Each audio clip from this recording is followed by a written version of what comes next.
আপোনালোকে আচৰিত হ'ব অসমক লৈ কিমান ষড়যন্ত্ৰ চলি আছে।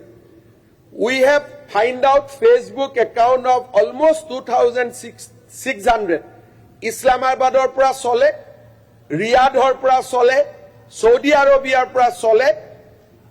তেওঁলোকে ৰাহুল গান্ধীকো ওয়েলকাম নকৰে, কিন্তু অসমৰ এজন নেতাক ওয়েলকাম কৰে। And I have documents. মই 10-12 দিনৰ ভিতৰতে মই প্ৰেছত কিছু এনেকুৱা একাউণ্ট আনি দিম।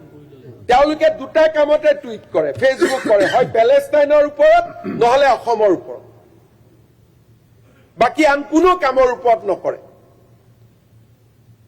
আমাৰ ওপৰত অসমত খিলঞ্জীয়া, আৰু মই মুছলিম মানুহ খিলঞ্জীয়া নহয় বুলি নকওঁ, খিলঞ্জীয়া বুলি ক'লে it is a secular definition. খিলঞ্জীয়া ভাৰতীয় হওক অসমীয়াই হওক বহুত ডাঙৰ ষড়যন্ত্ৰ আৰম্ভ হৈছে। And we have to resist it through the process of law. Debabrata Saikia ডাঙৰীয়াই কৈছে ঘূৰাই আনিছে, ঘূৰাই অনাৰ প্ৰশ্নই নাই। We are pushing back. এতিয়াও 35 জনক ৰেডি কৰি থৈ দিছো, পানীৰ কাৰণে পুশ বেক কৰিব পৰা নাই, পানীটো কমিলে পুশ বেক। এতিয়াও 35 জন ৰেডি হৈ আছে। যিটো ইয়াত কৈছে যে তেওঁলোকক ঘূৰাই আনি নিজৰ অস্পষ্ট স্থিতি ৰাজ্যক দেখুৱালে, স্থিতি বহুত স্পষ্ট,